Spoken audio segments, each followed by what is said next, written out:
Noite, aonde estão? Aonde estão os nossos alunos? Sejam muito bem-vindos. Vamos iniciar mais uma aula. Opa, já apareceu um aí, ô Glória! Vamos lá para mais uma aula, já estamos em transmissão. Vai me informando aí, meus irmãos, dá um oi, dá um sinal de vida. Me avisa aí como é que está o áudio, como é que está aí, chegando aos irmãos, está tudo bem? Está tudo tranquilo? Vamos lá.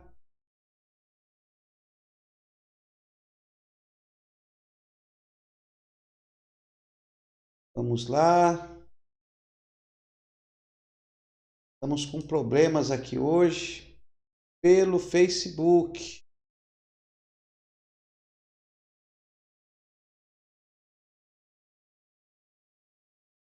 Como é que está os outros aí? Tá bom? Paz do Senhor, Manice, já está por aí. Estamos tentando ajeitar a transmissão nossa aqui pela nossa página do Facebook. Pelo nosso canal do YouTube tá ok, tá transmitindo, mas pela nossa página do Face não está transmitindo.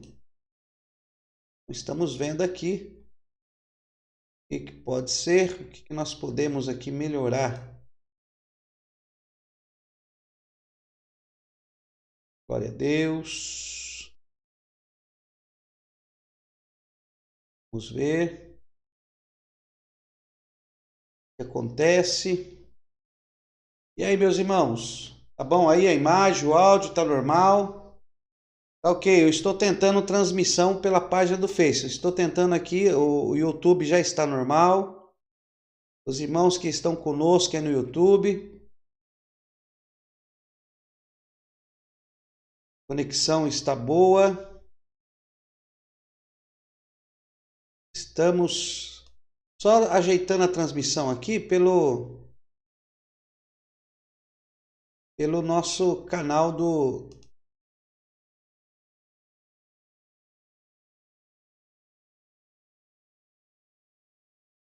página do Face. Aqui. Vamos ver se nós conseguimos aqui.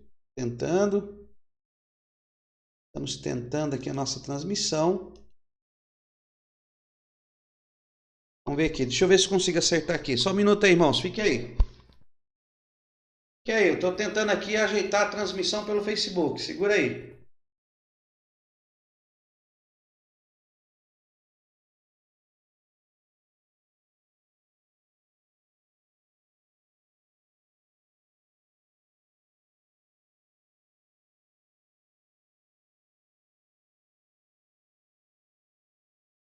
Vamos lá. Sempre tem alguma coisa, né? Toda vez tem que ter alguma coisinha. Oh, Deus. Aí vai dar certo. Aqui que deu. Vamos sinalizar. Stream. Tá.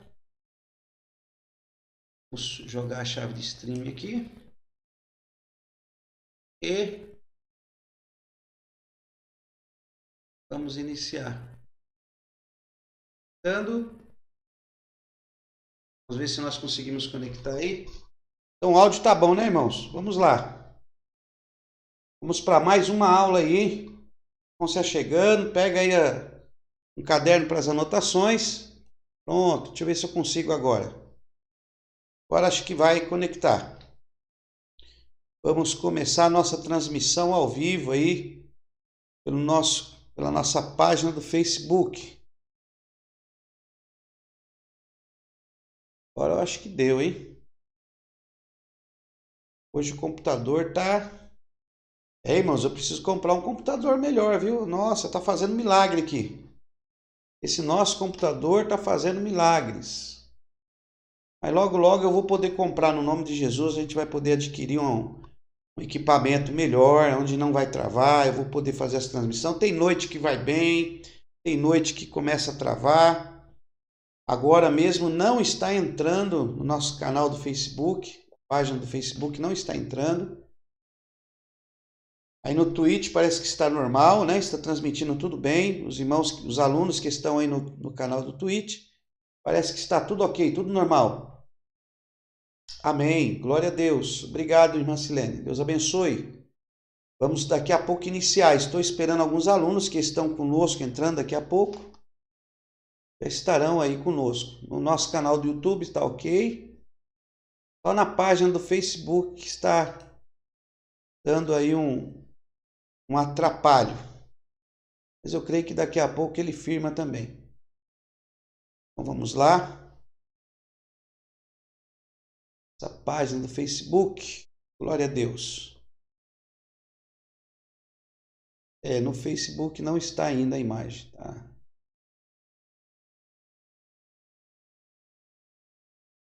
Paz do Senhor, Paulo. Deus abençoe, meu querido. Saindo tudo normal aí. Deixa eu ver se está transmitindo aqui. Obrigado, irmã Silene. Opa, tá transmitindo. Só parou para mim.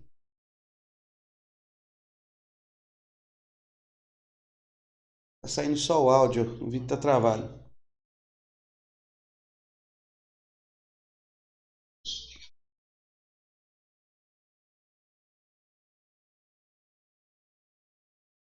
Vamos lá, meus irmãos, começar mais uma aula? Vamos lá, todo mundo aí?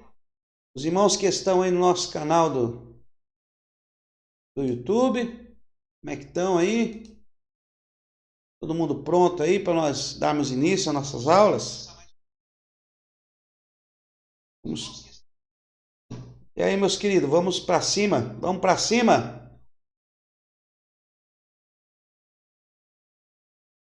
Isso é para avisar, né? Ele avisa quando nós estamos online. Eu estou online agora, irmã Silene. Agora estamos ao vivo aqui. Eu estou aqui no escritório da faculdade da CETAAD. Estamos ao vivo neste momento, tá? Estamos ao vivo aqui. Eu só estou verificando a transmissão pela nossa página do Facebook. Não sei se está boa, mas acredito que está normal. Acredito que ela está boa. Deixa eu dar uma parada aqui. Vamos começar aqui com o nosso estudo. Eu estou acompanhando aqui, né, os nossos irmãos, o nosso irmão Paulo Fernando, saudade, meu querido. Faz tempo que nós não nos vemos. E aí, meus queridos, vamos para mais uma aula no nome do Senhor Jesus. Começar a nossa aula, você que está chegando aí no nosso canal do YouTube, você que está aí pela nossa página do Facebook, seja bem-vindo. Vamos iniciar aqui a nossa quarta aula, né? É a nossa quarta aula dos profetas menores. Então vamos dar início. Tudo bem aí no Twitch, os irmãos? Está tranquilo? Tá? Belezinha aí no Twitch, no YouTube também está ok. Nossa irmã Helena já está aí. A paz do Senhor, irmã Helena. Deus abençoe sua vida. No Facebook é para estar conectado agora. Eu acredito que já está, porque eu estou acompanhando aqui. No meu celular está no ar já estamos no ar. Nas 3 plataformas aí, nas 4 plataformas, né? Tanto na plataforma do YouTube, da página do Facebook, como também aqui na plataforma do Twitch e através aí do nosso site. Então os irmãos têm essas 4 opções para nos acompanhar aí em sala de aula. Eu quero aproveitar esse início aqui, irmãos. Quem não fez ainda a matrícula do nosso curso do hebraico, meu irmão, faça, você não irá se arrepender. Faça a sua matrícula, acesse lá o nosso site, viu? Acesse lá o nosso site www.cetaad.com.br e se inscreva, lá está escrito matrícula para cursos, matrículas para os cursos. Só vai ter esse restinho de mês para fazer matrícula. Nós iremos iniciar o nosso curso de hebraico a partir do mês que vem, viu? Em julho estaremos iniciando o nosso curso de hebraico. O curso de hebraico vai acontecer no mês de julho e vai terminar aí em setembro. Em setembro será encerrado. Serão 24 videoaulas. Não serão aula todos os dias. São 3 aulas por semana, tá ok? Então serão 3 aulas por semana. Você vai fazer uma aula na segunda, uma aula na quarta e uma aula na sexta. As videoaulas serão transmitidas das 10 da noite às 11 da noite. Por que das 10 às 11? Porque é o horário que está com menos pico e nós vamos poder transmitir sem mais problemas, tá ok? Então nós vamos transmitir das 10 às 11 e não atrapalhará a transmissão das nossas aulas regulares aí da semana, que acontece das 8 às 10. Então até às 10, a partir das 8 horas, a transmissão das nossas aulas do curso básico normal, e das 10 às 11 será o nosso hebraico, 3 vezes por semana, tá? Pastor, eu não posso assistir esse horário. Não tem problema. A aula de segunda você vai poder assistir na terça, a aula da quarta você vai poder assistir na quinta, e a aula de sexta você vai poder assistir no sábado. Então não vai te atrapalhar, tá bom? No hebraico, no final do curso, que nós vamos dar aí um teste paliativo, mas bem no final do curso. Toda aula nós vamos distribuir um material em PDF para que você possa fazer o seu treinamento. Então você vai ter 3 dias de aula e 4 dias para estudar e fazer um treinamento no hebraico, tá bom? Vão ser mais de 24 aulas.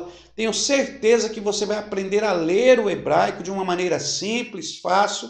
Nós vamos passar para você aí um aplicativo que você vai poder instalar no seu computador, no seu celular. Você vai ter a Bíblia toda no original. Você vai aprender a usar o interlinear para entender as palavras, tá ok? Então, você não vai se arrepender. Então, se matricule aí. Serão R$50, preço único. Não é por mês, tá?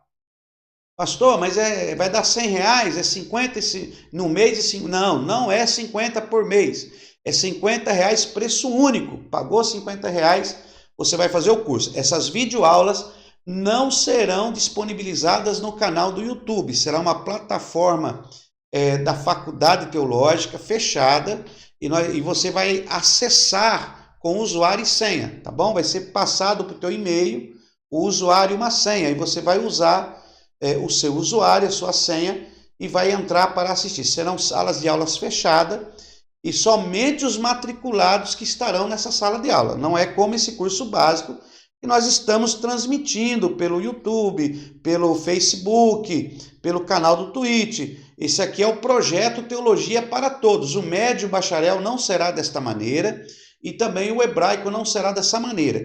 E vem aí também, nós vamos preparar aí um estudo bíblico do tabernáculo. Nós vamos estudar o tabernáculo. Vai ser mais de um mês de aula do tabernáculo e nós vamos estudar todo o tabernáculo, desde a sua origem, estrutura, suas peças, desde o início, e nós vamos aí falar muita coisa que Deus vai se revelando cada vez mais à sua vida. Depois vamos montar também um curso escatológico para nós, mais de 2 meses para nós falarmos sobre a escatologia, que é espetacular. E precisamos de tempo para esmiuçarmos estas matérias. Então, esse curso básico está tudo muito sintetizado, né? Muito resumido, mas nós vamos avançar. Então, você fazendo esse básico, não se preocupe, você vai avançar nos níveis teológicos e Deus se revelará cada vez mais para você e a palavra de Deus estará mais viva na sua vida, tá? Então vamos começar aqui nossa videoaula. Está tudo ok, tudo funcionando perfeitamente, graças a Deus. Estamos aí com tudo andando, caminhando normalmente. Então nós já falamos aqui nós já falamos nas nossas videoaulas. Nós já falamos da introdução, né? Na introdução você aprendeu a fazer esta linha do tempo. Então esta linha do tempo está na nossa primeira videoaula dos profetas menores que nós fizemos e vamos manter essa linha do tempo, porque estamos colocando todos os profetas menores nesta linha do tempo para entendermos o seu período e época de atuação. Então você poderá acompanhar aí, tá bom? Olha aí, então nós já falamos aqui de 6, já colocamos 6 profetas aqui. Nós já colocamos o primeiro profeta, volto a repetir, segundo a ordem dos livros na Bíblia. Então, segundo a ordem dos livros na Bíblia, o primeiro foi Oséias. Oséias profetizou aqui um pouquinho antes de Israel ser levado cativo pelas mãos dos assírios, tá? Então, os assírios, no ano 722, levaram cativo Israel. Depois falamos do profeta Joel. Joel, é o segundo livro do profeta menor, dentro da ordem cronológica da Bíblia, porém, Joel foi o primeiro profeta a profetizar, e ele profetizou aqui no Reino do Sul, que também é conhecido como Reino de Judá. Então, toda vez que você vê falar na Bíblia Reino do Sul, está se referindo ao Reino de Judá. A capital do Reino de Judá é Jerusalém. Judá e Benjamim, as únicas duas tribos que ficaram sob o reinado de Roboão, filho de Salomão, e eles reinaram. Roboão reinou sobre Judá e a capital era Jerusalém. Então Judá ficou com o templo de Jerusalém ficou sobre o reinado de Judá. E aí temos Israel, que se dividiu, de Benjamim e de Judá, e essas 10 tribos montaram o reino do norte, chamado Israel, sob a liderança do rei Jeroboão, servo de Salomão. Então nós encontramos aqui no reino do norte, eles não tinham templo, porque o templo ficou em Jerusalém. Essa nação, o Reino do Norte, também conhecido como Reino de Israel, a capital é Samaria. A capital é Samaria. Então, é bom você decorar isso aí. Reino do Sul, Roboão, ok? Também conhecido como Reino de Judá. Capital Jerusalém. Depois temos a outra aqui, Reino do Norte, sob a direção de Jeroboão, marca aí, que é o Reino de Israel. Você não pode se esquecer dessa divisão do reino. Eu falo nas aulas que é para você gravar isso na memória do seu coração, tá? Capital do Reino do Norte, Samaria. Samaria. Por que você tem que entender isso aqui? Que aí você vai entender porque que os judeus não se dão com os samaritanos, né? Depois da invasão do rei da Síria que invadiu, aí misturou tudo, eles se casaram com mulheres, houve uma misturança de raça, e aí os judeus que permaneceram em Jerusalém não se davam com os samaritanos, e por aí começou essa separação, ou essa rixa, começou daí, tá bom? Então, é bom você entender isso aí. Então, temos aqui o Reino do Sul e o Reino do Norte, aqui com 2 tribos, tá? Benjamim e Judá. E aqui as 10 tribos. Ok? As 10 tribos. Então, você sabe que eram 12 tribos. Benjamim, Judá, Rúben, Simeão, Levi, e aí vai, eram 12. Então, se tira 2 Benjamim e Judá, o resto ficou tudo aqui. Então, a nação de Israel, com 10 tribos, era bem maior, lógico. E Judá ficou só as 2 tribos, tá ok? Então, nós temos aqui em cima, é a linha do tempo de Israel. Nunca se esqueça isso. Israel é a linha do tempo de cima. E aí temos Judá. É a linha do tempo de baixo. Então, Israel foi cativo no ano 722. E aí temos Oséias, que profetizou aqui ele foi profetizar, né? Oséias profetizou aqui no Reino do Norte. Aí temos aqui Amós. Amós é aquele boiadeiro que Deus tirou de trás do gado e foi pregar aqui em Betel. Ele pregou aqui na cidade de Betel porque havia um bezerro de ouro na cidade de Betel, aonde Jeroboão levantou 2 bezerros de ouro. Não se esqueça disso também, né? Nós vimos isso na aula passada. Ó, 2 bezerros de ouro, ok? 2 bezerros de ouro aqui, ó. 2 bezerros de ouro. 2 bezerros de ouro. Um em Betel e o outro em Dan. Tá? Por isso que Betel, você já sabe, Jacó deu o nome de Betel porque ele disse que esse lugar não era outro lugar senão a casa de Deus, né? Quando Jacó ali luta com o anjo, ele dorme, põe ali, vê a escada posta, ele vê os anjos descendo e subindo pela escada e fala, este lugar não é outro lugar senão a casa de Deus. Então Betel é casa de Deus, o próprio nome, ó, Bet-El, ó, Bet. Olha como é que escreve. Essa aqui é a letra Bet. Bet. Então aqui nós temos o sinal para E que fica B. E aí temos o Vav, ó, o Vav, ok? O Vav também com tonalidade para E. E aí temos o Lamed. Lamed. Ok? E aí temos o Lamed. Então, ó. Bet Tav Lamed. Então você vai ler aqui B, ó, B. Aqui você lê T. E aqui é o L. Betel. Betel. O Beit, ele representa a casa. Tudo isso você vai aprender no curso de hebraico. As letras hebraicas é tão espantoso, é tão glorioso essa língua.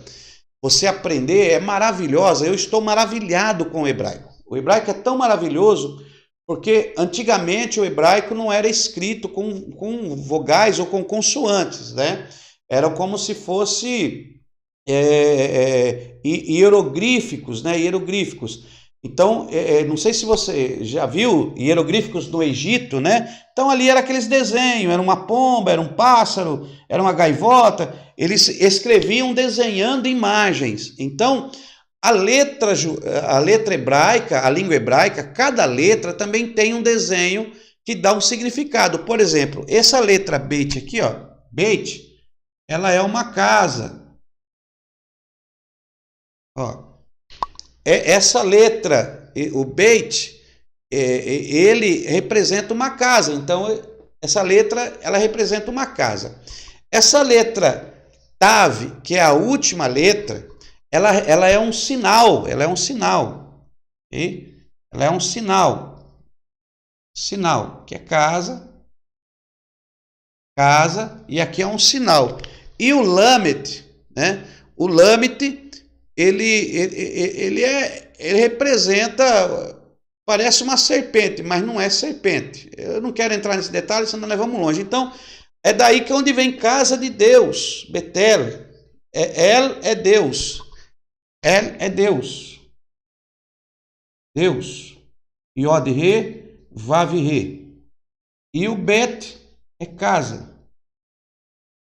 Só que isso aqui, quando você coloca os desenhos, é coisa gloriosa. Eu estou apaixonado, eu não quero entrar nisso, senão nós não vamos ter aula. Mas faça a sua matrícula, meu querido. Faça a sua matrícula lá do hebraico, tá bom?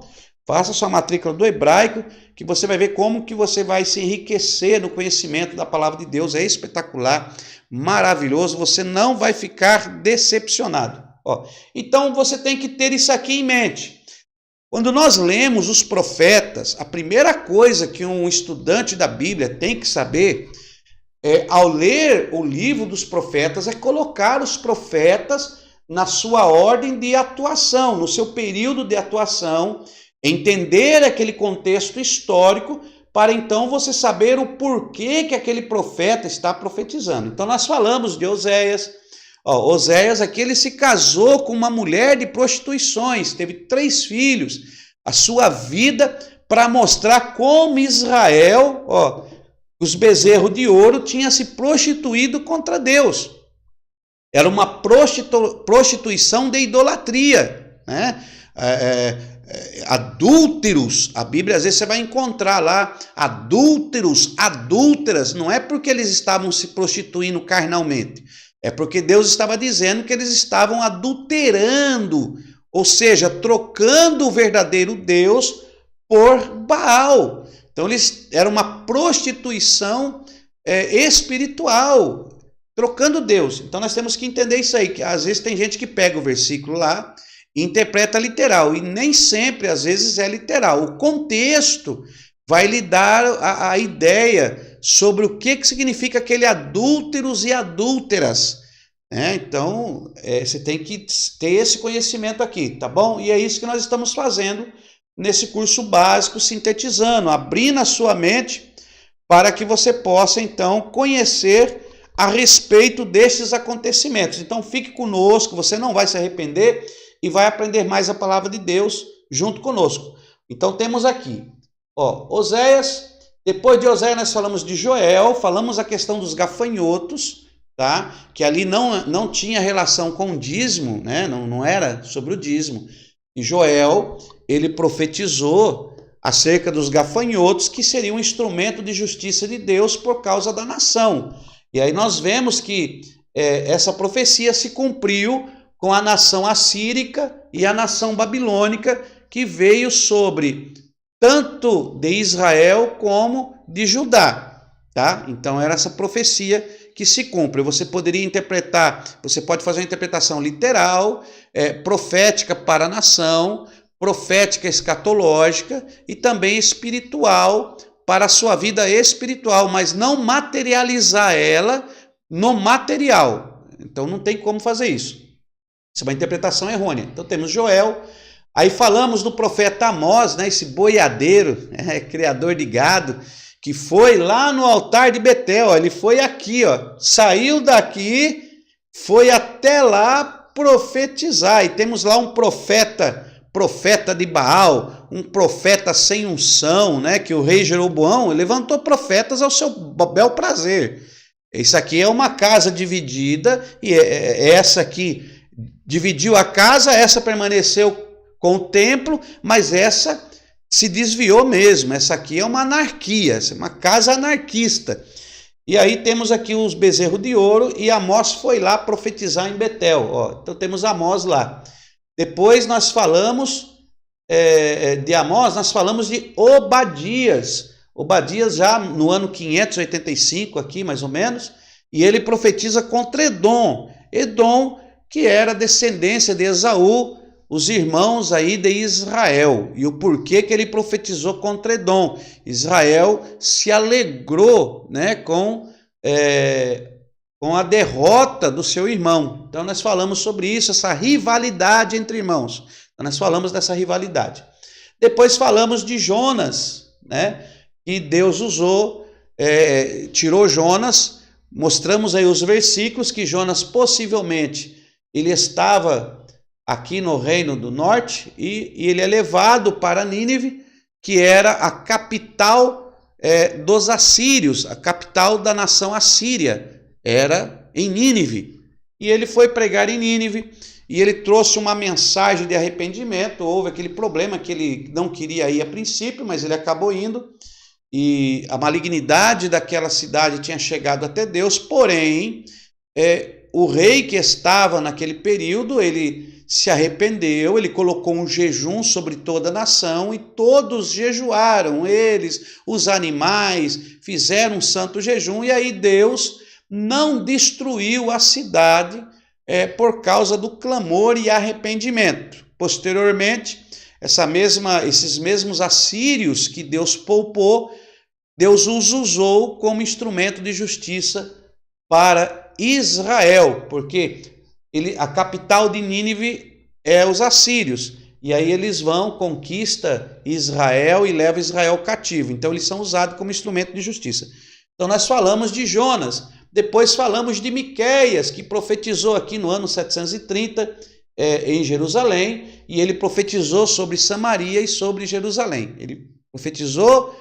Então, todas essas profecias nós vemos Deus falando da mão de Deus contra a menina dos seus olhos, que haviam se afastado, se desviado, trocado aí Deus por Baal. Então, a mão de Deus, podemos até dizer aqui com uma lei da semeadura, né? Plantaram e agora iam colher. Mas vamos prosseguir então, aqui falando agora dos próximos profetas. Nós vamos falar 3 profetas hoje e amanhã nós encerramos com os outros 3 profetas. Então, nós vamos terminar hoje com os profetas que profetizaram antes deles irem para o exílio. Amanhã nós vamos falar dos 3 profetas que profetizaram depois que eles saíram do exílio. Então nós vamos aqui para o livro de Naum. Então Naum, ele profetizou no ano 620 a.C. Então vamos colocar Naum aqui na nossa lousa. No ano 620, Naum, ele profetizou para Nínive, né? Naum foi um profeta que Deus também usou para Nínive. Deus usou 2 profetas para profetizar em Nínive, Jonas e Naum. Então Naum profetizou em Nínive no ano 620. Vamos colocar aqui, 620, 606, 700, mais ou menos aqui, Então vamos colocar aqui Naum. Colocar aqui, Naum, Vamos marcar aqui Nínive. Ok? Naum e Nínive.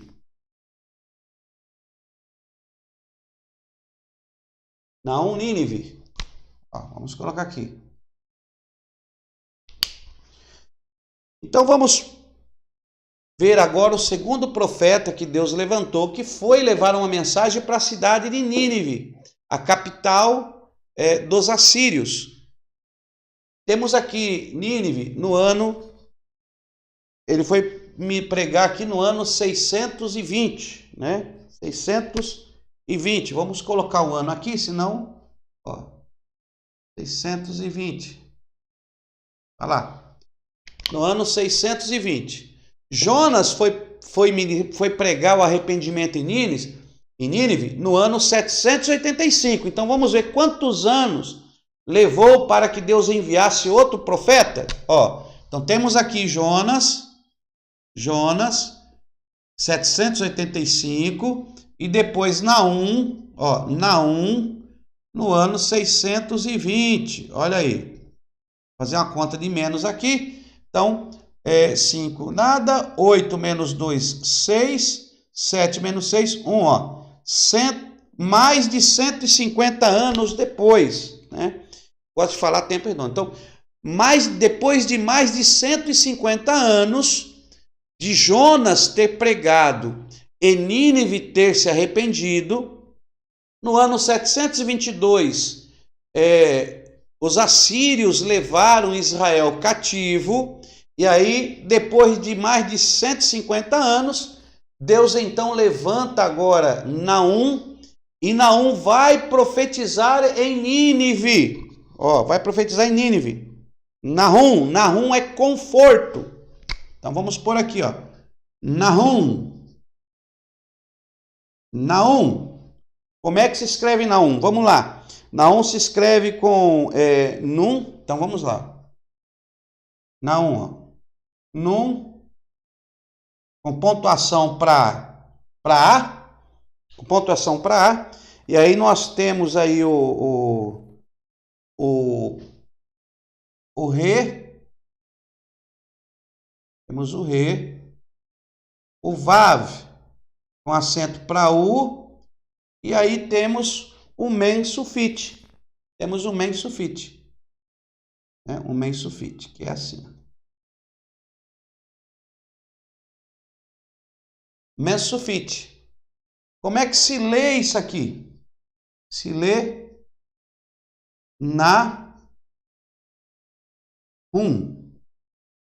Nahum. É assim que se lê, Nahum. Temos Nahum, que significa conforto. Conforto, Nahum, conforto. Só que a mensagem dele não foi muito conforto não, né?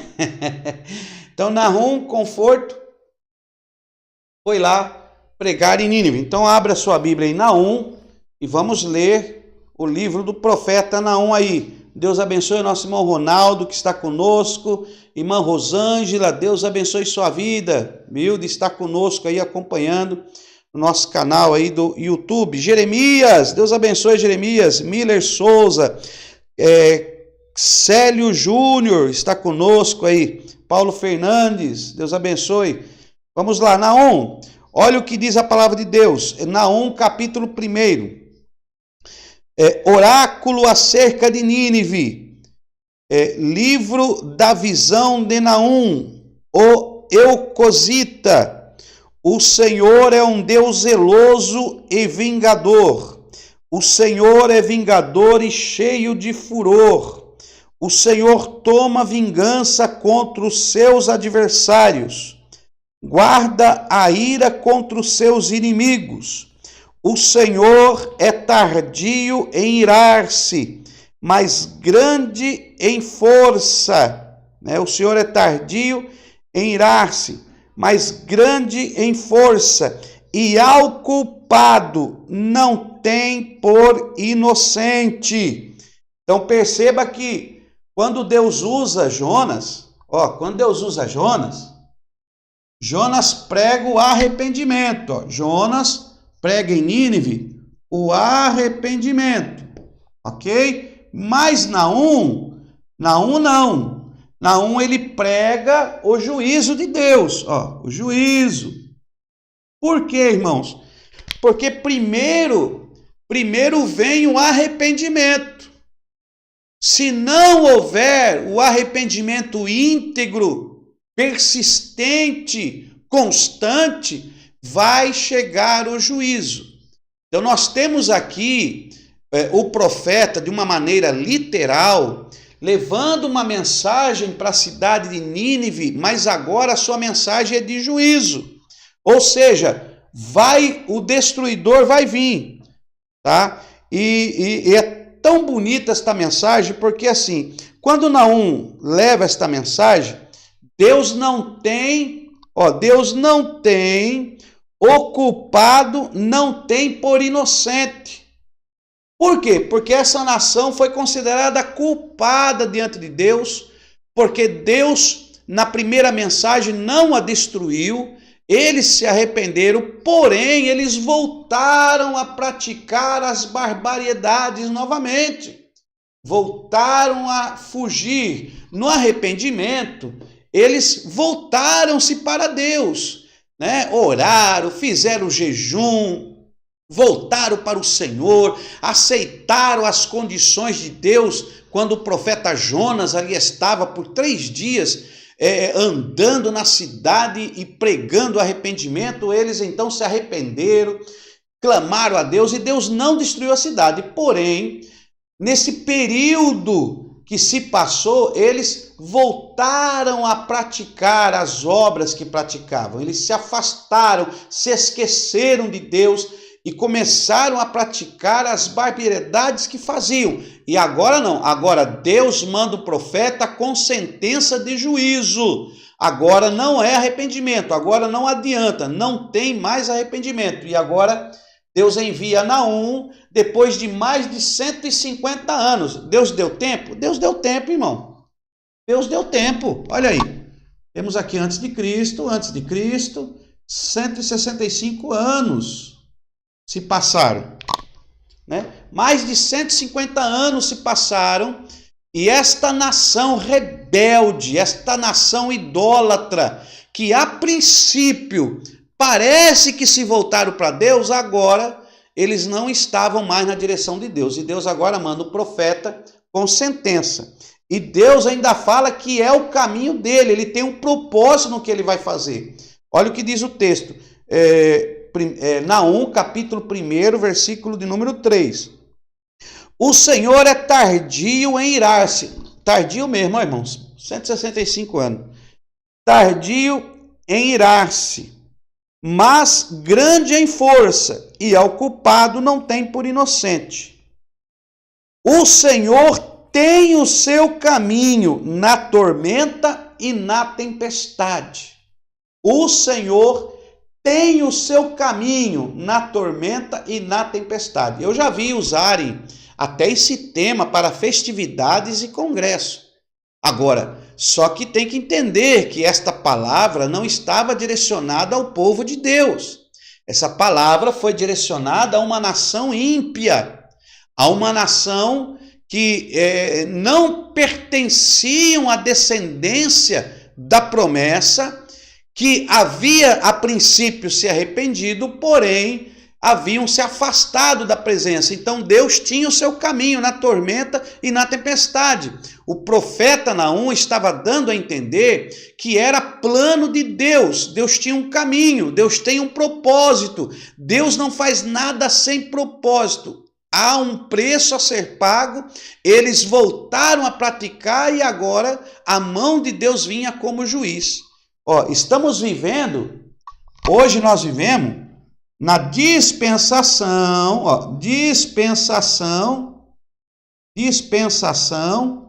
da graça, né? Nós como igreja, nós estamos na dispensação da graça, né? Hoje, Deus está pregando o quê? Arrependimento. Podemos até dizer que nós estamos vivendo espiritualmente, vamos pôr uma aspas aqui, não é literal, estamos vivendo espiritualmente no período de Jonas, aonde pregou o arrependimento. O Espírito Santo está operando em nossa vida a dispensação da graça através do arrependimento, um favor imerecido. Nínive não merecia que Deus a poupasse, porém Deus agiu com graça para Nínive, por causa que Nínive havia se arrependido, havia caído de joelhos, proclamado um jejum. Então, devido a essa manifestação de Nínive, Deus não a destrói, Deus não age com destruição, porém, os anos foram se passando e parece que caiu no esquecimento aquele arrependimento.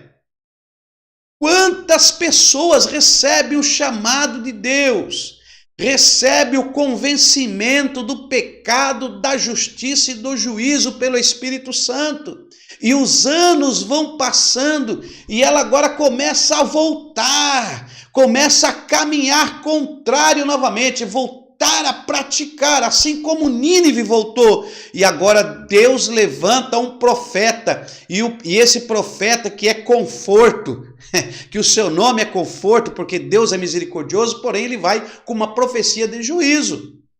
E agora ele vai, olha, Deus não tem o culpado por inocente, e Deus tem o seu caminho na tormenta e na tempestade. Está vindo uma tormenta aí, está vindo uma tempestade sobre vós, ninivitas. Está vindo uma tempestade e é o caminho do Senhor que está passando no meio de vós. Meu Deus, isso é muito forte. Isso é muito forte. Aqueles que outrora receberam a graça, o favor imerecido, agora com Naum, eles iam receber o juízo de Deus, porque não relevaram a graça que estavam recebendo. Parece até que aponta para a nossa vida espiritual. Nós não tínhamos direito à salvação, estávamos perdidos, nós não somos da descendência de Israel, como os ninivitas não eram. Mas o Espírito de Deus, através do sacrifício de Cristo, veio até nós e entra na nossa vida nos convencendo do pecado, da justiça e do juízo, e nós nos voltamos para Deus. Meu Deus, não podemos nos afastar de Deus novamente, não podemos voltar a praticar o que praticávamos antes de conhecermos essa tão grande salvação, porque se isto acontecer, a mensagem de juízo virá sobre nós. E isso aí é escatológico. Isso é profecia, uma profecia escatológica, nos dando a entender de uma revelação espiritual, que nós podemos aplicar esses acontecimentos para os nossos dias de hoje. Existem muitos Naúms que estão se levantando e dizendo: o juízo de Deus chegou. Naquele dia, não adianta você olhar para o profeta Naum e dizer: me arrependo. Imagine, eu fico imaginando quando Naum entrou, ou quando Naum levou essa profecia para Nínive. Será que alguém daquela cidade, descendente daqueles que viveram a primeira profecia de Jonas, será que alguém pensou em se arrepender? Mas olha o que diz o texto da palavra de Deus. Olha aí, o Senhor, versículo 3, Naum capítulo 1, 3. O Senhor tem o seu caminho na tormenta e na tempestade, e as nuvens são o pó dos seus pés. Olha o versículo 6, olha aí. Quem parará diante do seu furor? Quem parará diante do seu furor? Quem subirá diante do ardor da sua ira? E aí vai.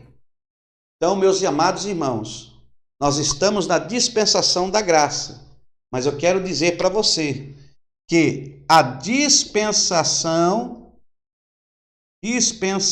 como você já viu, da plenitude, a dispensação da plenitude virá, aonde em Cristo se convergirão todas as coisas. A profecia escatológica, apocalíptica, escrito por João, que é o nosso último livro posicionado da nossa coleção de livros chamado Bíblia, ele diz que vai chegar um dia em que o grande trono branco descerá à terra e Cristo virá como juiz para julgar todas as coisas. Triste será se nós não dermos ouvido nessa dispensação da graça, porque ela não é eterna. Enquanto buscai ao Senhor, enquanto o pode achar, invocai-o enquanto está perto. Porque a Bíblia, a palavra de Deus, esses escritos que nos trazem uma revelação de Yahweh, ela não mente. E ela cumpre e se cumpre a cada dia. Até hoje, muitos tentam desacreditar estes escritos, mas não conseguem, porque há uma inspiração sobre esses escritos que têm enfrentado eras, épocas, período e dispensações, e nada tem deixado de acontecer dentro da revelação da palavra de Deus. Então, meus amados irmãos, nós vemos isto com os profetas. E quando você passa a conhecer os episódios que levaram estes profetas a profetizarem, profetas denominados profetas menores, por suas escritas serem poucas, o seu período de atuação ser curto, como nós encontramos aqui na Naum, apenas 3 capítulos.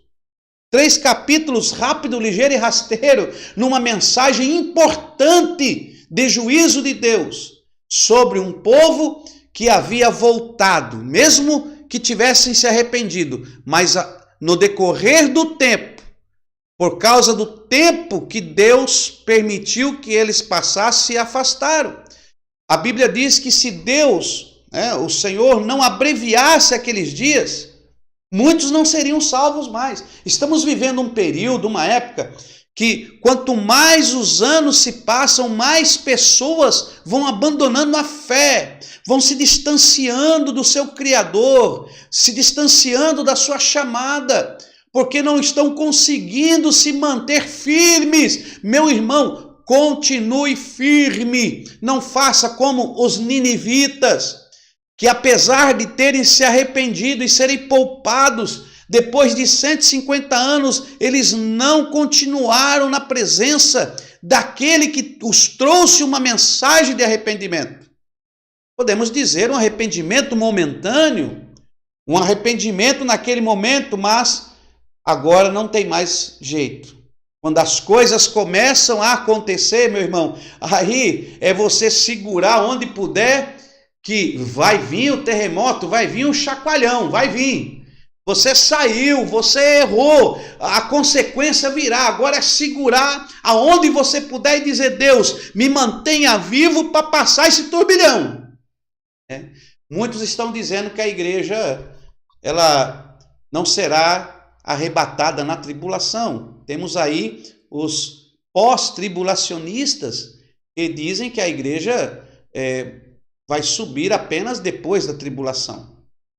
Mas tem os mid, não, a igreja vai subir durante a tribulação. E tem os pré-tribulacionistas, que tem outra visão, que Deus pouparia a igreja dessa tribulação, desta ira, porque ela recebe uma graça. Então, por ela receber esta graça e Jesus pagar o preço, que é a igreja, a noiva, o noivo vem buscá-la para poupá-la do que há de vir. E eu creio nisso, que nós seremos poupados. Mas só seremos poupados se permanecermos fiéis. Então, quando nós entendemos, as coisas começam a se abrir na sua mente.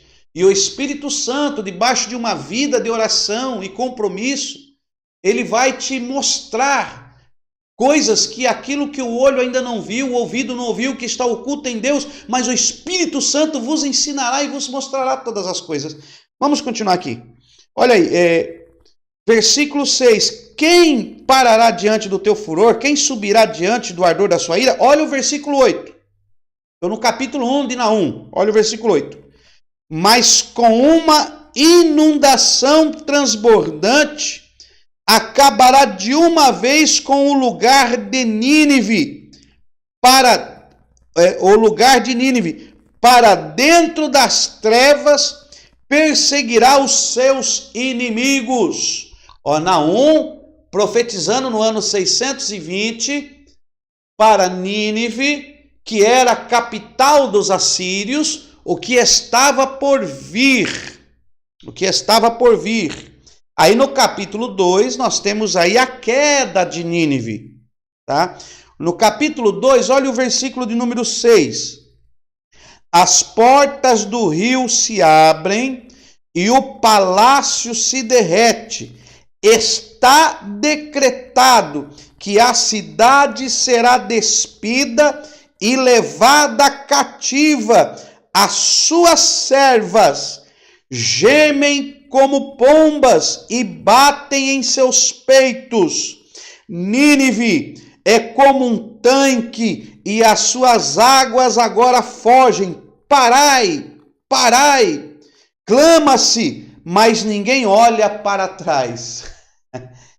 Está falando do cativo de Nínive. Então, no ano 620, Naum profetiza para Nínive, e o que acontece depois da profecia? Logo em seguida, alguns anos, vem então Nabucodonosor,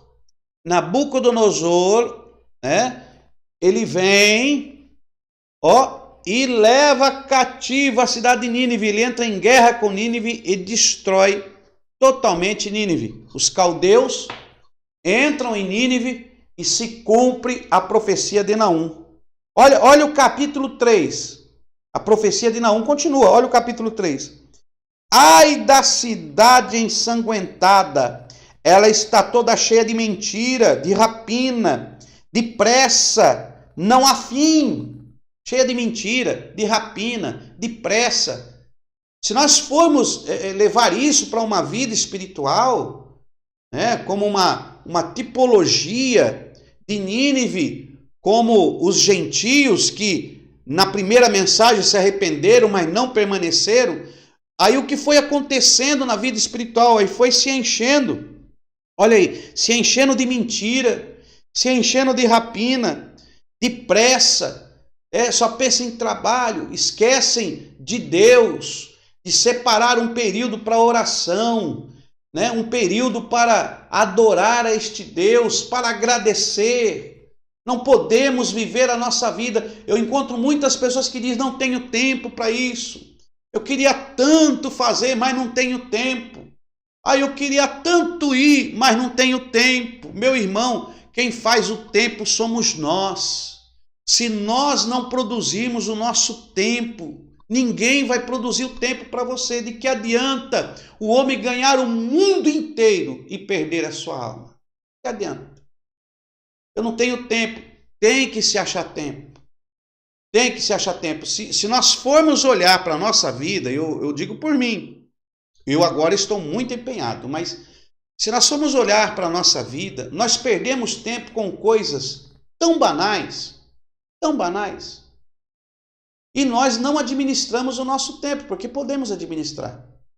Nós podemos administrar. Se você olhar bem, você vai achar um tempo.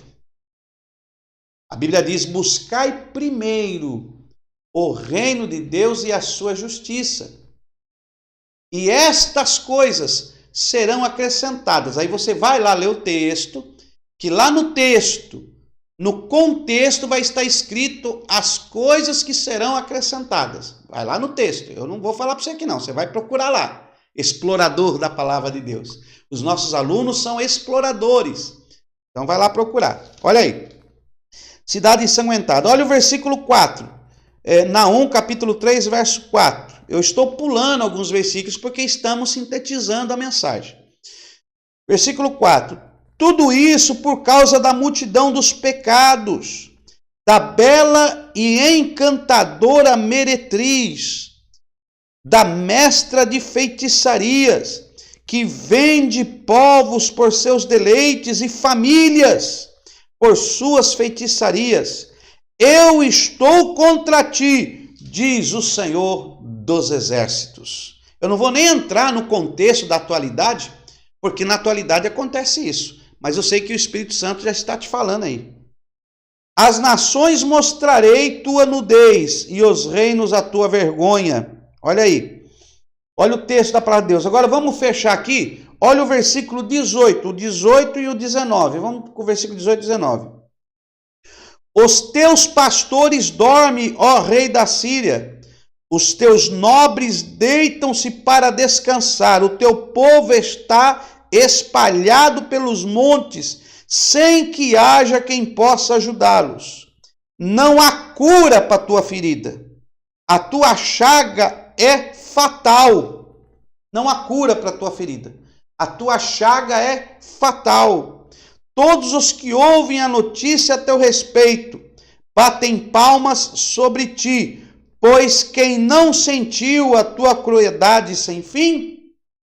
Então, Nínive, que era tomada pelos assírios, eles invadiram muitas terras, eles conquistaram muito, levaram cativo Israel, porém, Nínive, que era a capital da Síria, se arrependeram à primeira vista com a mensagem de Jonas, mas agora eles estavam pior do que estavam antes. E agora a mensagem não é arrependimento, a mensagem é juízo. Então, às vezes nós vamos em congressos e alguns irmãos escolhem esses versículos desses livros de juízo. Aí, meu irmão, aí é Deus falando. Aí tem que estar com o lombo preparado para receber a mensagem de juízo, dar uma marcha ré, porque ainda dá tempo, e voltar na presença de Deus. Tá bom? Então temos aí Naum, foi um dos profetas que pregou em Nínive, que levou uma mensagem profética para Nínive. Jonas, arrependimento. Naum, juízo. Tá bom? Então vamos agora para Abacuque. Vamos ver o profeta Abacuque. Vamos ver aí o oitavo profeta segundo a ordem cronológica da sua Bíblia. Então vamos lá. Abacuque. Abacuque ele pregou no ano 612. Então vamos ver aqui Abacuque. 612. 612. Abacuque é abraço. Abacuque no ano 612 pregou no reino de Judá. Então vamos colocar aqui 612, 606. Abacuque, vou colocar aqui. Ó, por aqui.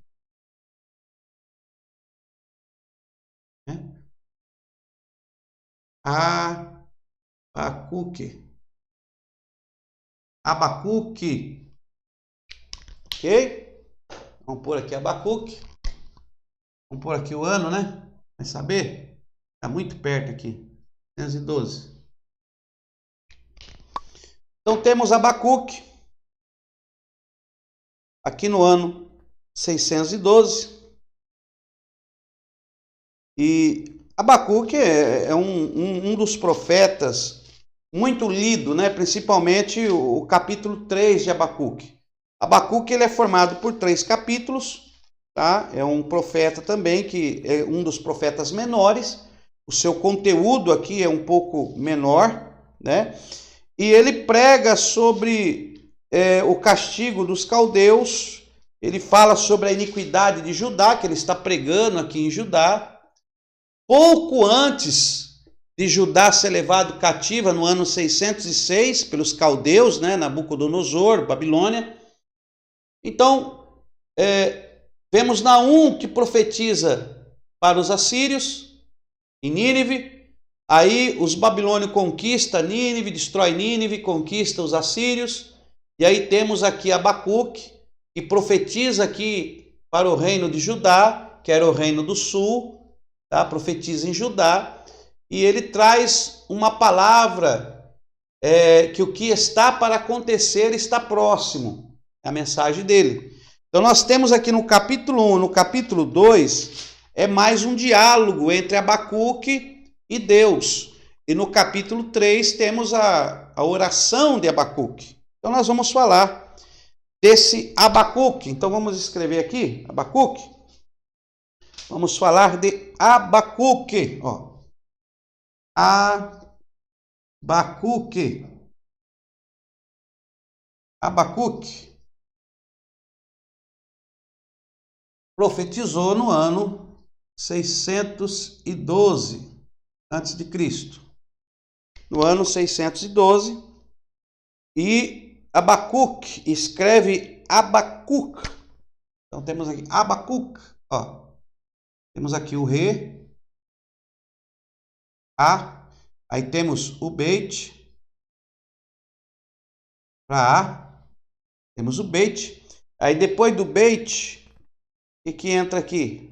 Aí é o Pei que entra, então, é assim, ó. Pei, que é o Pei, vai entrar o Pei,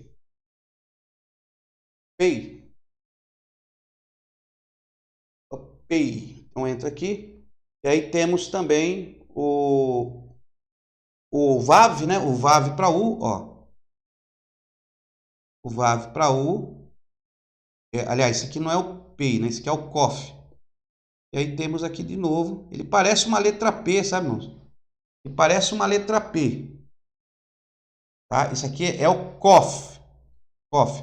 Então fica o Rei com A, Ra. O Beit com A, Ba. E aqui é o Kof, que é com K, tá? Se fosse escrever mesmo, tinha que ser com K. Mas aí nós vamos pôr aqui, ó, Abacá e o U. E Abacuc.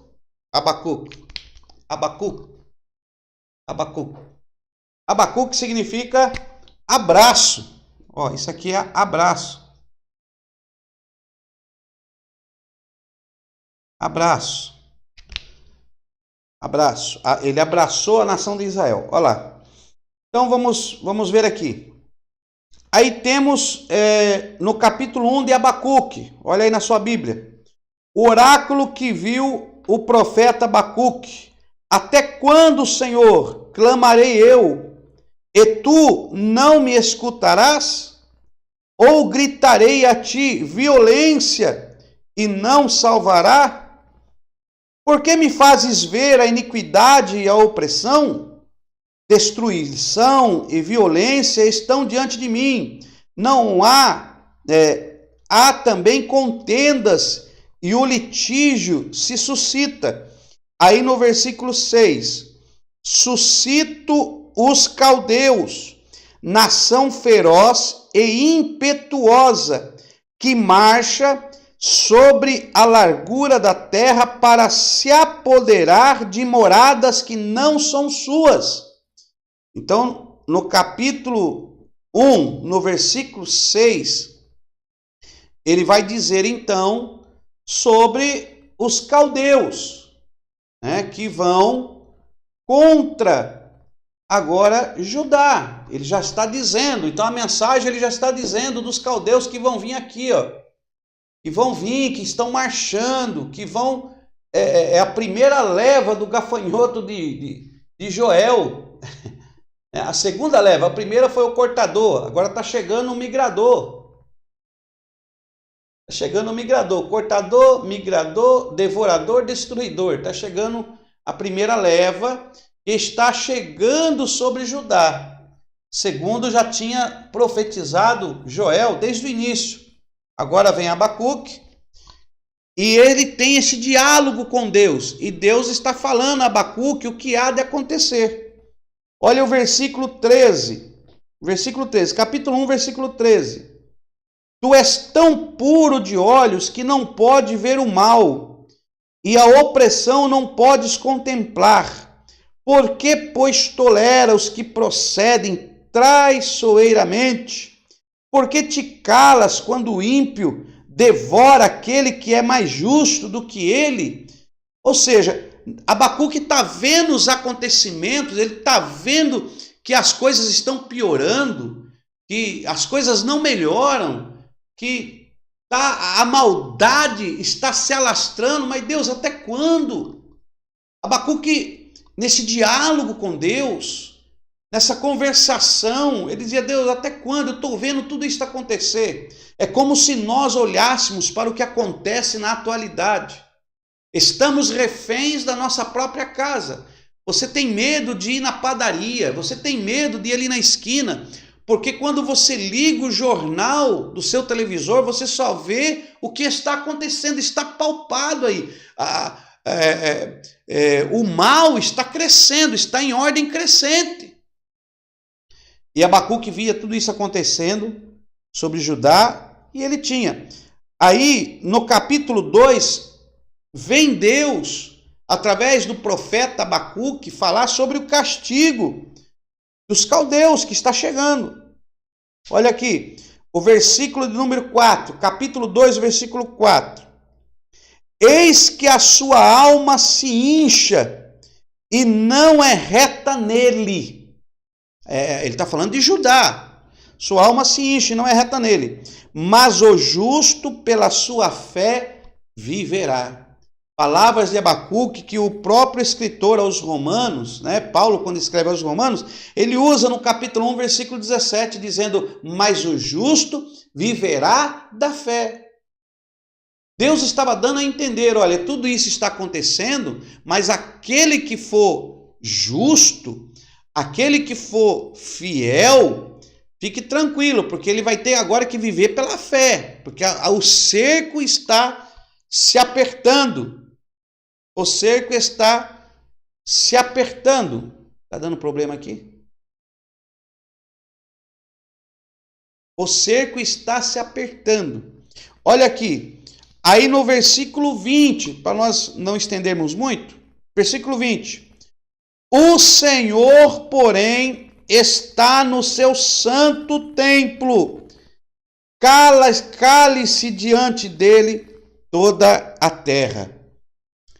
Nesse diálogo de Naum com Deus, tudo que Naum diz que estava acontecendo, parece que não tinha solução. Parece que as coisas não iam melhorar. Ele já estava prevendo os acontecimentos que sucederiam no ano 606, quando Judá seria tomada pelos caldeus sob a direção de Nabucodonosor, rei da Babilônia. E ele então, nessa forma profética, depois que ele cita tudo, ele reconhece, mas Deus, o Senhor, está no seu santo templo. Cale-se diante dele toda a terra. Deus está no seu diante templo. E aí Abacuque faz uma oração.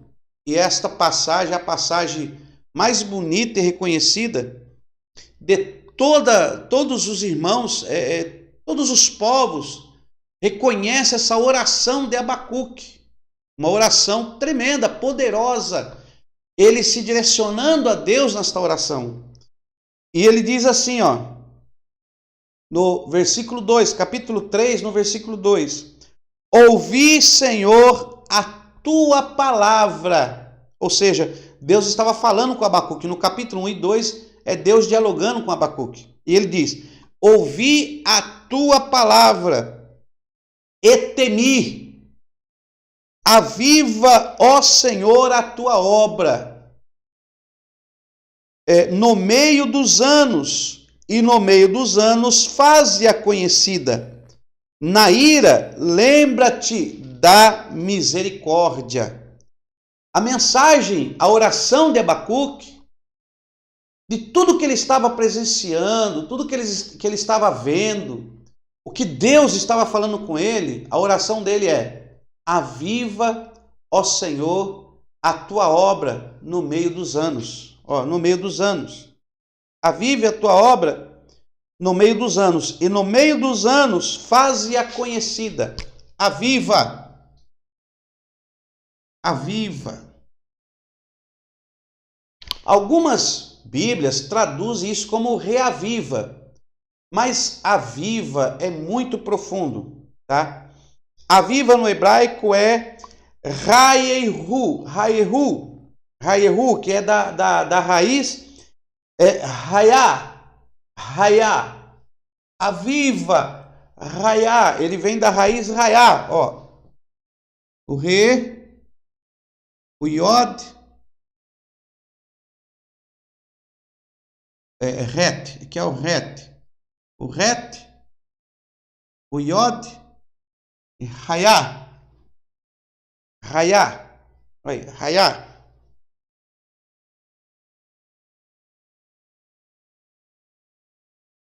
Rayá. Na realidade escreve Shayá, né? Porque aqui não é, aqui é Het. Escreve com CH. Porque a gente se confunde porque esse Het, esse aqui é o Shet.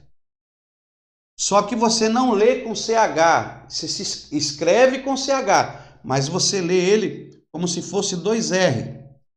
É Ret. Você lê como 2 R, mas escreve CH, mas lê como Ret. Então não é Shayá, é Rayá, que é o aviva, que é a raiz do aviva. Isso aqui é tão profundo porque esse aviva significa, viver. Significa viver, ter vida. Viver, ter vida, permanecer vivo, sustentar vida. Permanecer vivo, sustentar vida. Sustentar vida, permanecer vivo, viver para sempre, reviver, estar vivo. Reviver, estar vivo, tudo isso aqui é o que significa a raiz. É toda essa raiz aí do hebraico. Saúde recuperada, continuar vivo. Saúde recuperada. Percebe, irmão, que o negócio é muito profundo. Reanimar. Então, quando ele ora, ele está dizendo: raiá a tua obra. Ó, aviva, ó Senhor, a tua obra no meio dos anos. Aviva, ó Senhor, a tua obra no meio dos anos. Raiá, ó Senhor, raiá, Yahweh, a tua obra no meio dos anos. Ou seja, viva a tua obra, que a tua obra tenha vida, que a tua obra permaneça viva. Olha como você conhece a raiz, né? Porque quando diz assim, reviva, ó Senhor, a tua obra, muitos levam para o lado da interpretação pentecostal, mas é muito mais que isso. A raiz hebraica de aviva a sua obra é manter viva, é reanimar, é sustentar ela vida, sustentar viva, porque pelo que eles iam passar, então que esses anos Deus podia manter a chama acesa, mantenha viva a sua obra no meio dos anos, porque pelo que nós iremos passar, pelo que o Senhor está me revelando, ó Deus, reanima, aviva, a sua obra está em nós, mas aviva, mantenha ela viva, ó, mantenha viva, reanima, porque vai passar momentos em que nós vamos desanimar, mas mantenha essa chama acesa, nos dê saúde recuperada. Nos recupera, Senhor, recupera essa sociedade, o qual o Senhor chamou, porque ele está falando da nação de Judá. A nação se perdeu. Dê saúde para esta nação. É isso que é o aviva. O aviva não é simplesmente alegria. Não, o aviva vai no íntimo do coração. De reviver, de manter vivo, mediante todos os anos que eles iriam enfrentar, Deus, que a sua obra persista, essa vida em mim, que essa vida não saia de nós, que essa vida, o qual o Senhor nos concede, essa vida espiritual possa permanecer. Meus irmãos, nós estamos vivendo um período que muitas pessoas estão perdendo esta chama. Muitos estão aí pulando, profetizando, participando de reuniões, mas ele não tem vida, ele está perdendo a essência, é só uma casca. Quando fala viva a sua obra, Senhor, mantenha viva em nós o seu querer, o seu trabalhar, o seu viver, mantenha viva em nós. É bem profundo isso aí, meus irmãos, isso é muito profundo. Você possa receber isso, esta mensagem de Abacuque. É tão forte esse aviva, é tão forte manter vivo, que olha o que ele diz no versículo 16, para nós fechar aqui, o 16, 17 e 18, olha o 16. Ouvindo eu, o meu ventre se comove, a sua voz treme os meus lábios. Entra a podridão nos meus ossos e as minhas pernas estremecem. Aí, ele diz assim, o povo, a angústia, contudo, esperarei pacientemente o dia da angústia que virá contra o povo que nos invade. O povo que nos invade, porque Abacuque está pregando aqui, do povo que está invadindo, que são os caldeus que estão invadindo aqui, estão entrando em Jerusalém. E ele fala, eu espero, com tudo isso que está acontecendo, esperarei paciente o dia da angústia que virá contra o povo que nos invade. Eu vou esperar paciente o dia da angústia desse povo que está nos invadindo. Eu vou esperar com paciência o dia em que o Senhor vai angustiar, não nós, mas angustiar esse povo que está nos invadindo, que está nos tomando, que está nos vencendo, né? Para o lado espiritual, eu vou esperar com paciência a mão do Senhor para manter vivo em mim este período que eu vou passar.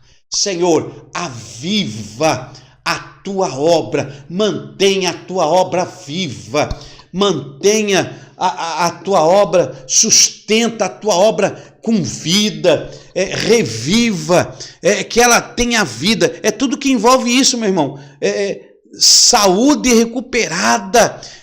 A gente vai passar por um período, mas eu vou esperar com paciência, porque o Senhor vai nos tirar deste problema, dessa dificuldade.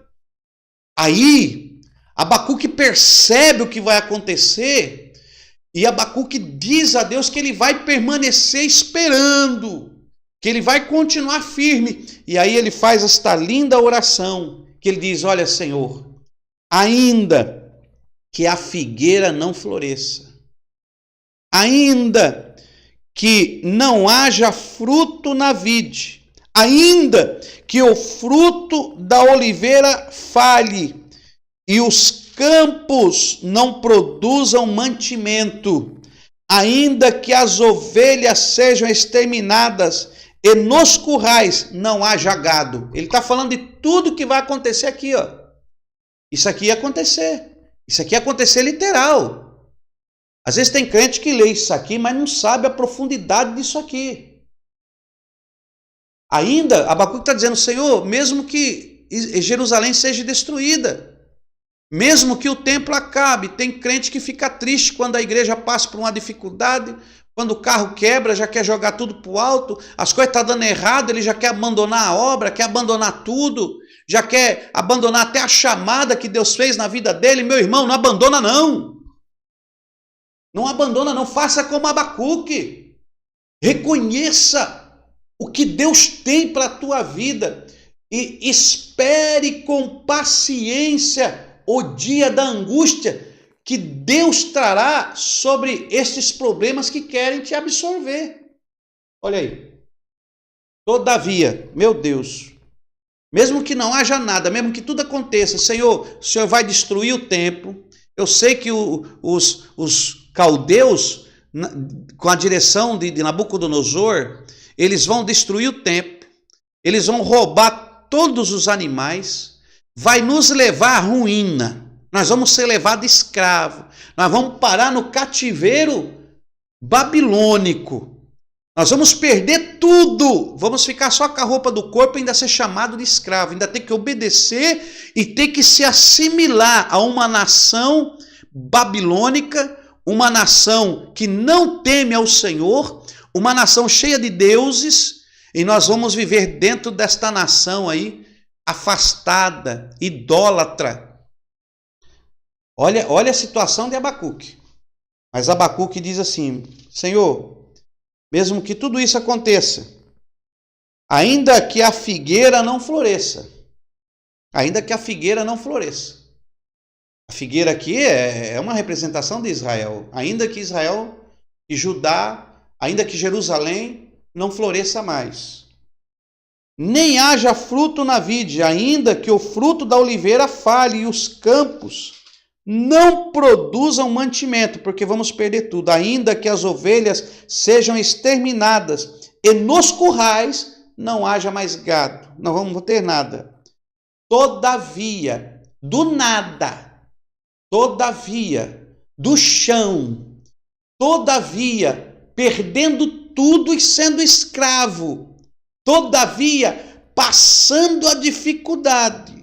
Todavia, olha que lindo isso, irmãos. Versículo 18. Todavia, eu me alegrarei no Senhor.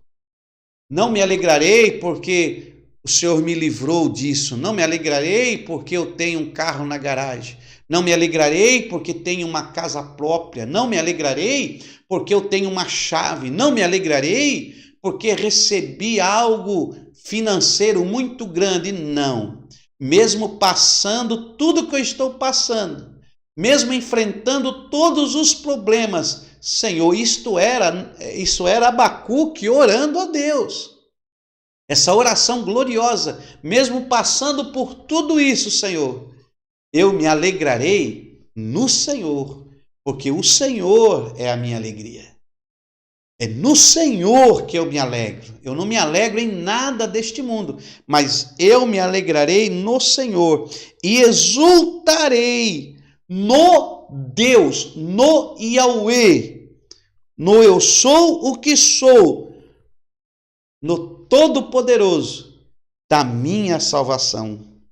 O Senhor é a minha força, torna os meus pés como o das corças, que faz andar sobre os lugares altos. Ou seja, Senhor, faça os meus pés como as das corças, que tem aquelas corças que tem aquelas pernas bem grandes, que ela fica sobre as águas, né? Fica o pé dentro, ela fica sobre. Ele está dizendo, faça os meus pés como a delas, para que eu possa caminhar por cima de tudo que vai acontecer.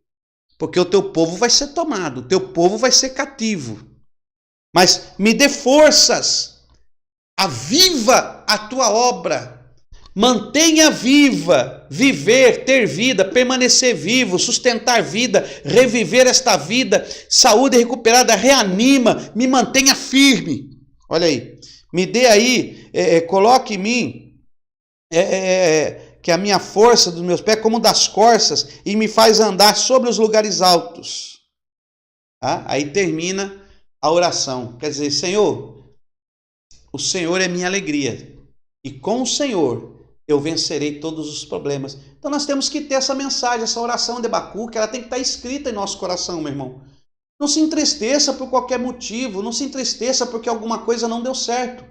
Grave esta oração de Abacuque no seu coração e tenha uma vida. Esses profetas menores que tiveram uma passagem curta ou os seus escritos foram poucos, mas é de grande teor, meu irmão. Eu tenho muita coisa para falar aqui, mas eu não posso me estender por causa do tempo que estamos sintetizando. Mas se você guardar esta mensagem sintetizada, esse estudo sintetizado nesse curso básico de teologia, eu tenho certeza que você explorando mais, Deus irá te mostrar coisas grandes.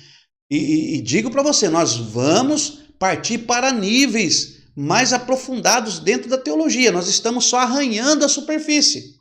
Estamos só arranhando a superfície. Eu quero apenas abrir a mente do seu entendimento para você entender quão grandes coisas estão reveladas na palavra de Deus. Amém? Que Deus abençoe. Vamos agora para Sofonias. Vamos para Sofonias.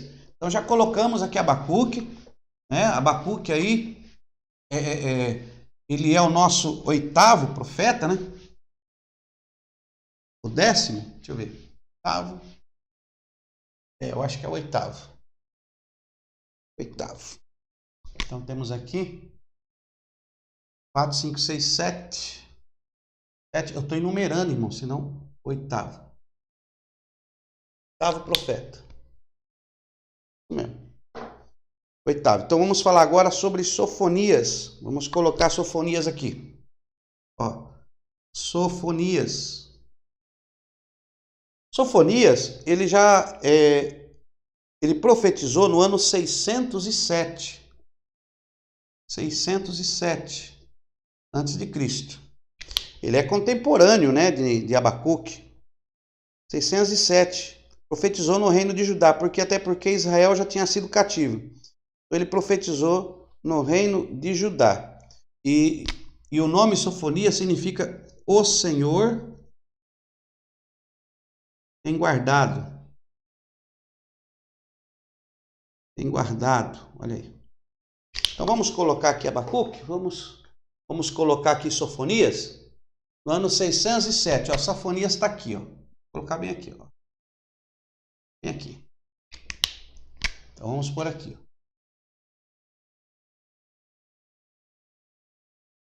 Ó. Sofonias. Sofonias 607.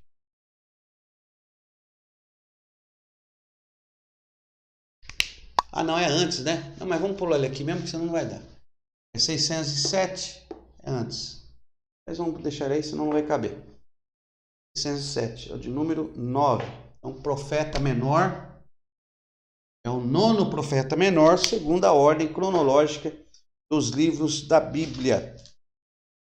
Bom, nós temos aqui Sofonias, que também a mensagem de Sofonias é mensagem de ameaça, destruição. Ele vai falar do grande dia do Senhor. Tem um trecho aqui também que reflete uma mensagem profética escatológica.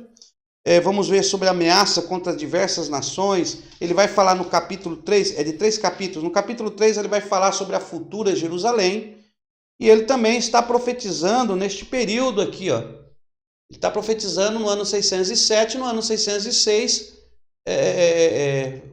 foi cativa, né? Foi cativa. Então, ele profetiza um ano antes da invasão dos caldeus sobre Jerusalém.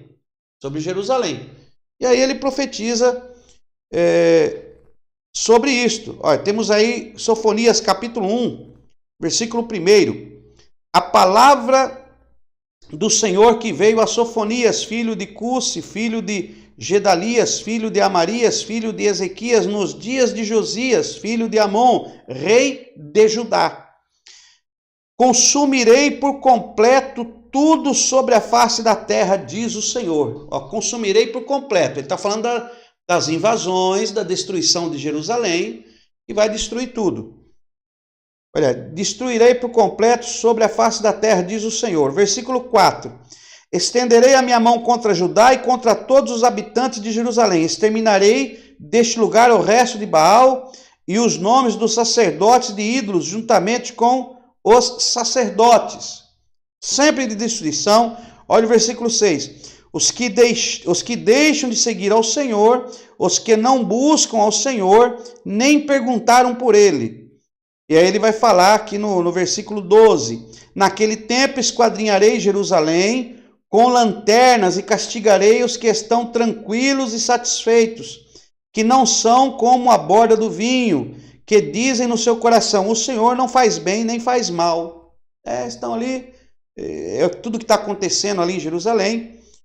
Aí vem aqui no versículo 14, que nós vamos ver o grande dia do Senhor. Ó. O grande dia do Senhor está perto, sim, está perto, e se apressa muito. Essa invasão aqui, ó, dos caldeus sobre Jerusalém é o dia do Senhor profetizado por quem? Profetizado por Miqueias, profetizado por Joel, profetizado por Abacuque, profetizado por Obadias. Não, Obadias profetizou para Edom. Então temos aqui Joel, Miqueias e Abacuque. E agora Sofonias, foi profetizado. Os meus profetas já falaram, agora está chegando o dia do Senhor. Está chegando o dia em que o Senhor vai agir com justiça sobre Judá, porque Judá também se afastou de Deus, se afastou do Senhor. Olha aí. E aí ele está dizendo isso. Ó, o grande dia do Senhor está perto. Então aqui nós temos a interpretação da profecia para o dia dos acontecimentos, da invasão, e Jerusalém ia ser levado cativa, né? Ia ser levado cativo, cativeiro, eles iam ser cativos, e a destruição que viria sobre Jerusalém, porque Nabucodonosor também ia destruir o templo, ia acabar com tudo. A atuação dessa nação destruindo Jerusalém. Então temos aí, ó, versículo 14, o grande dia do Senhor está perto e se apressa muito. Ouvi o amargo será clamor, no dia do Senhor, o clamor do homem poderoso. Olha o versículo 15. Aquele dia é um dia de indignação, dia de angústia, dia de alvoroço, desolação, dia de trevas, escuridão, dia de nuvens e densas trevas. Versículo 18. Nem a sua prata, nem o seu ouro os poderá livrar do dia do furor do Senhor. No fogo do seu zelo, toda esta terra será consumida, porque certamente fará de todos os moradores da terra uma destruição total e repentina. Então o seu ouro não vai te salvar, seu dinheiro não vai proteger, esse ouro que tinha no templo, dos sacerdotes, da casa do Senhor, não iam salvá-los da preeminente invasão que está para acontecer, que seria o grande dia do Senhor, profetizado pelos profetas sobre a nação. Só que também nós vamos entender aqui Sofonias como uma profecia profética, projetada, escatológica, que vai falar do grande dia do Senhor. Nós vamos ver isso quando estudarmos escatologia. Então, esses livros eu estou passando meio assim, mas nós vamos retomá-los quando falarmos sobre escatologia, que nós vamos ver esses acontecimentos numa projeção profética e escatológica. Tá? Aí, no capítulo 2, olha o que ele diz no versículo 3. Buscai ao Senhor, vós todos os mansos da terra, que cumpres o seu juízo, buscai a justiça, buscai a mansidão, porventura sereis escondido no dia da ira do Senhor. Aqui tem uma mensagem profética e escatológica. Isso aqui é uma das mensagens escatológicas que nós levamos para a igreja sendo escondida do dia da ira do Senhor. Mas não vamos falar disso agora, nós vamos falar disso quando estudarmos escatologia, que aí nós vamos fazer a equação escatológica e falar de tudo, tá bom? Então, vamos deixar um pouco isso aqui para lá, mas as profecias continuam, Sofonias tem algumas coisas que são proféticas, escatológicas, mas também está falando daqui do que há de acontecer com a nação de Judá.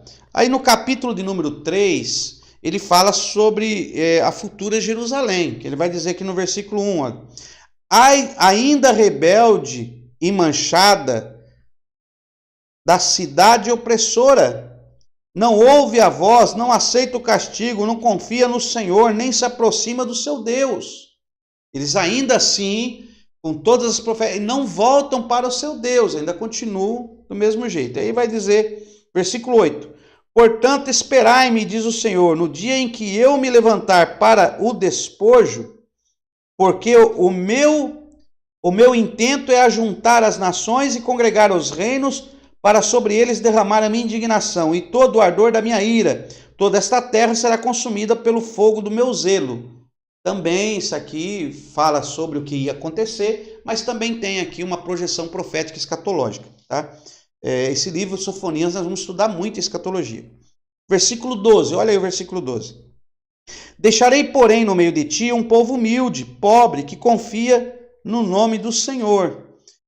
Os remanescentes de Israel não cometerá iniquidade, não profirá mentira, nem na sua boca se achará língua enganosa. Serão apacentados, se deitarão, não haverá quem os espante. Ele fala de um remanescente de Israel, que é o que aconteceu aqui. Alguns remanescentes que foram para a Babilônia e realmente eles lá brilharam como verdadeiros homens e mulheres de Deus. Nós temos aí Daniel, Ananias, Azarias, Misael e alguns outros que não foram registrados, mas que permaneceram fiéis a Deus, mesmo dentro da Babilônia.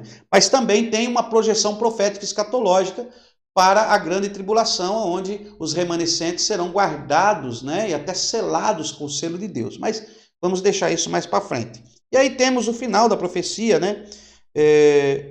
Vamos ler aqui o 29, o 19 e o 20, é o final da profecia de Sofonias. Naquele tempo procederei contra todos os que me afligem, salvarei os aleijados e recolherei os que forem espalhados. Eu lhes darei louvor e honra, e em toda a terra em que forem envergonhados. Naquele tempo vos trarei, naquele tempo vos trarei, naquele tempo vos recolherei. Certamente vos darei honra e louvor entre todos os povos da terra, quando diante dos vossos olhos eu restaurar a vossa sorte, diz o Senhor. Aqui também tem uma projeção profética para Apocalipse, e aqui ele está falando sobre a restauração de Israel, quando Deus ia trazer de volta, né, trazer a honra e o louvor para a nação de Israel, porque eles iam passar agora aqui uma vergonha, um desprezo, mas ele está trazendo uma palavra inspiradora para eles, dizendo que Deus traria de volta a honra e o louvor para aquela nação. E aí nós encerramos Sofonias. Sofonias foi aqui o último profeta que profetizou, que antecedeu o cativeiro de Judá. Aí eles foram levados cativo para o cativeiro e esse são o último dos profetas menores. Nós estamos falando dos profetas menores. É claro que nós temos aí os profetas maiores que tiveram todo um campo de atuação aqui nesse período, né? Tiveram todo um campo de atuação, mas nós vamos falar deles na semana que vem. Semana que vem nós vamos falar sobre os profetas maiores, nós vamos mudar um pouco esse gráfico. Então você guarda esse gráfico, mantenha bem.